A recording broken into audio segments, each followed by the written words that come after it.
Welcome to the world of Swords and Sorcery, where the men are just having a grand old time, getting drunk and randomly getting into giant brawls.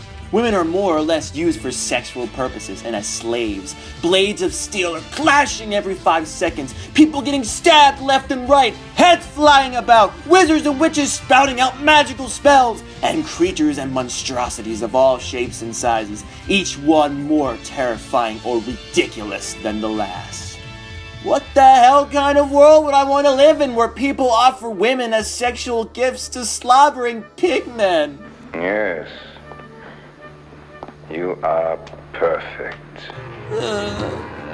Well, surprise, surprise. It's the exploitative world of Roger Corman, a monarch in his own right, the king of independent low-budget filmmaking, with over 400 produced films under his reign. Wanting to cash in on the Swords and Sorcery craze in the early 1980s, Corman signed a contract with Argentine studios and wanted 7 or so films produced in Argentina.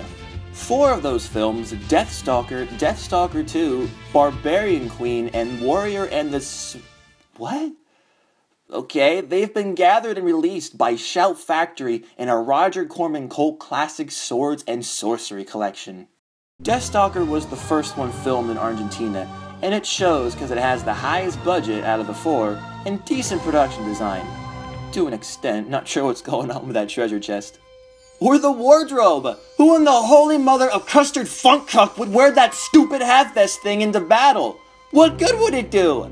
And believe it or not, the warrior wearing this vest is Jason Voorhees from Friday the 13th Part 3. He may as well have just worn the hockey mask. Anyway, Deathstalker has a thin plot, an evil wizard named Munkar, who has a crazy tattoo that rivals that of Mike Tyson's, invites all the warriors to an Enter the Dragon-like tournament, and with the warriors killing each other, that'll leave Munkar unopposed to attain the 3 powers, the sword, the chalice, and the amulet, which will net him the ultimate power. Not that he was already a badass to begin with, able to manifest doppelgangers of himself, keeping a monster that lives in a chest and feeding it eyeballs and fingers like hors d'oeuvres, and changing men to women! Yeah! He's excellent at sex changes! It's funny how the guard is horrified at first, and then suddenly really begins to like it. The one problem I have with the movie is Deathstalker himself, the title character, and he's only referred to as Deathstalker. Heroes and fools are the same thing. Okay, don't let those bulging muscles, locks of blonde hair, and charismatic charm fool you. No, the protagonist is just as much of a man as the pigman. All he does the whole time is kill people in brutal fashion, venomously rape women, and he goes to the tournament not for the glory of being a hero, and not to defeat Munkar and rescue a kidnapped princess, but because he wants the 3 powers for himself. Some hero. The sex is so overdone, it becomes unintentionally funny. I mean, there's one part where Munkar sends his guards to find and kill Deathstalker. So what do? The film immediately cuts to them barging in on the women prisoners and raping them! That's a bad case of ADD if I ever saw one. What about Deathstalker? There are some decent fight scenes, like when Deathstalker fights Jason Voorhees in a close quarters bedroom. Ooh, right through the bedpost. Ever wondered where the phrase morning wood came from? There you go. And there's also Deathstalker versus the Pigman, which may be the closest thing to a Legend of Zelda movie we'll ever get, with Link fighting the pig version of Ganon. Remember in all the games how Ganon and Link grapple each other for 5 minutes? It's definitely a weird fight. Ooh, he just flipped him over with one arm! My goodness. The only special features for Deathstalker is commentary provided by the director, the special effects guy, and Jason Voorhees. Not bad, informative and funny, but the moderator asked arrogant and dumb questions. For the most part though, he keeps quiet and the commentators do all the talking. Moving on to The Warrior and the Sorceress, starring David Carradine, best known as the Bill who Uma Thurman wanted to kill so badly. Let's look at the poster for a sec. See how bulgy and strong and nearly naked he is? Carradine should be a strapping, badass, butt-kicking Arnold Schwarzenegger.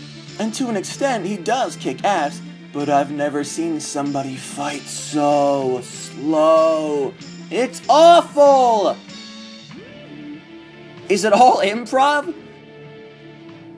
Cripes, an old man could lift his leg up and throw a fart faster than Carradine can throw these knives. How can someone so slow take out an entire army? The movie's basically a retelling, or ripoff, of Kurosawa's Yojimbo and Sergio Leone's A Fistful of Dollars, where Carradine's character, a wanderer, tricks two evil parties into killing each other by selling information and feigning alliances. Here, the two evil parties fight over the rights to the only well in town, while leaving the villagers to fend for themselves in the shadows. This one side is governed by this guy who, I swear, every time he's on screen, it looks like his face is going to collapse on itself. He also has this lead henchman with serious roid rage or something. He finds entertainment in throwing food on the floor and killing any famine-driven slaves who go for it. He's nuts! The other side is run by this fat Buddha wannabe who sounds full of helium. You will fight for Balkaz? And has this lizard thing, which apparently can speak, though unintelligibly, but Buddha seems to understand him. He really loves that thing. What the hell am I watching here? All those noises! There's also a third party, headed by a guy who egotistically calls himself Master, and trades slaves with the two factions for armory and other goods. And he is more deranged than the other two combined. As for the special features, there are none. But how could I forget the four-boobed lady? Yeah, not two, not three, but four. How utterly entertaining. If four-boobed ladies are your thing, I won't judge. Anyway, while he's distracted, an alien-like monster shoots out of her vagina and nearly poisons him to death. Okay. Moving on to Barbarian Queen, our star now being a woman warrior, played by Lana Clarkson. She's definitely the most exotic looking of the warrior protagonists. She's perfect for the role. She just naturally looks like she came from right out of the Swords and Sorcery world. Ooh, and she's pissed! In the beginning of the movie, just when she's about to get married, some old fart pillages her village and captures her fiancé and her people and sells them into slavery. She wants vengeance. Don't stand in her way!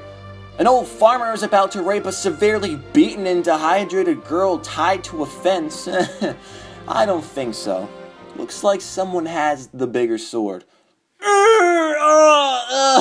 Yuck. She just throws people around with one arm. Damn. And when I say she's strong everywhere. Here, this goofy-looking scientist, which I'm willing to bet money that he's supposed to be a Jewish stereotype taken to the extreme, fails at torturing her with his stupid mechanisms, so what does he do? Rape her. But, well, see for yourself. Wait. Stop squeezing. Too tight.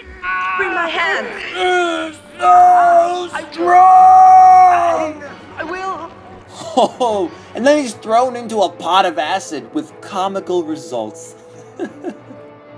As for any special features, there are none, and there's not a whole lot more to speak of. Come on, come on! You are not here to supervise! Well, except for that. Who dubbed that? That's awful! Are they making fun of Asians? And if hair like that existed in medieval times, I would really like to know. And I thought this was a boy? It's a little girl! It's a little girl! A girl? Oh, I apologize to the actors if I could. I thought you were a boy. You know, you can say no to bad haircuts. Must have scarred you for life. Moving on to the final film. I'll have my revenge. And Deathstalker II. This is one of those films that's required for all movie aficionados. Not because it's so bad it's great. Whoa! Oh, get some memory. But because the commentary by John Terlesky, who plays Deathstalker, and director Jim Wynorski is so funny and informative, you end up gaining an appreciation for the film and how difficult it is to work under Roger Corman's time and budget restraints. You're about to become a very rich woman. I was just starting to enjoy poverty. Supposedly, the original script was completely different from what we see now. It was a serious tone movie that was full of itself.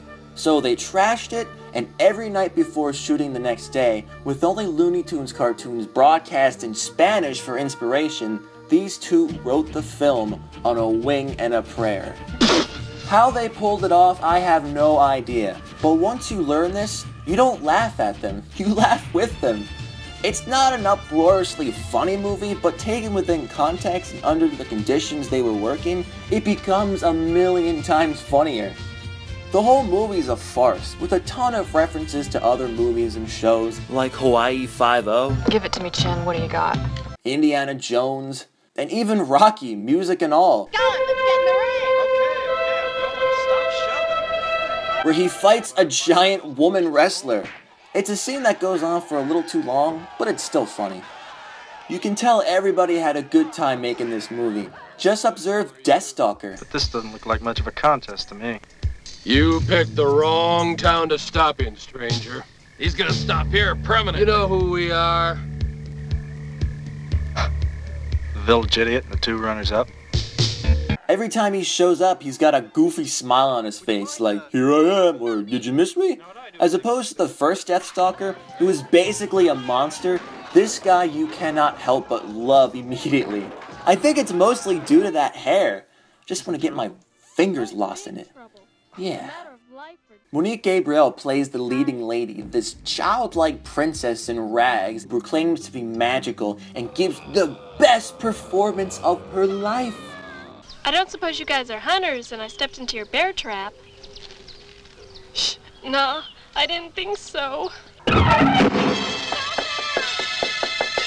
This is bad. This is real bad.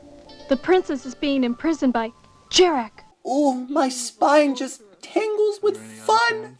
Oh, and because the actress is so good, have her in 2 roles. Yeah, she also plays the evil mirror version of the princess, who pretty much wears nothing, works with a lot of phallic objects, and eats people and puts their faces on her bed? Why does she do that? And why am I even questioning this? You bitch! And there's John Lazar as the wizard swordsman, Jarek. You know, despite your rather silly name, I hear you're quite an extraordinary swordsman. Another time, perhaps. Oh, God, I've forgotten. There won't be another time. He comes off as aristocratic and arrogant, and casually kills his own men. And half the time it's not because they failed or anything, he just does it. Who would want to work for such a weirdo? The final sword fight is surprisingly good and lengthy. The two Johns choreographed the fight for 2 weeks, and this film was only shot in 19 days or so. That's not a lot of time to work with, but with the resources they had, they pulled off an entertaining fight. Oh, gotta love the candlestick weapons, that's awesome.